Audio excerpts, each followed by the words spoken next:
Hello guys and welcome to How to Socials. In this video I'm going to show you how to change profile picture on Twitter. So let's start. First, open the Twitter app.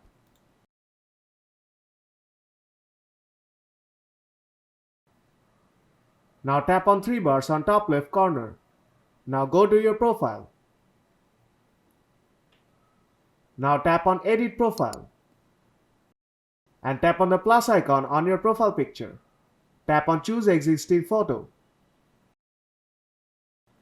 Now I'll just quickly select a picture from my gallery.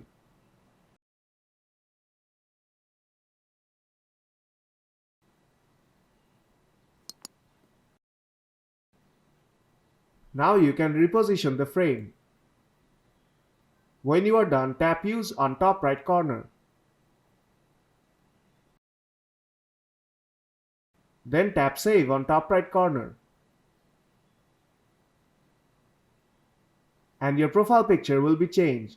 So if this video helped you out, then don't forget to leave a like. And see you in the next tutorial.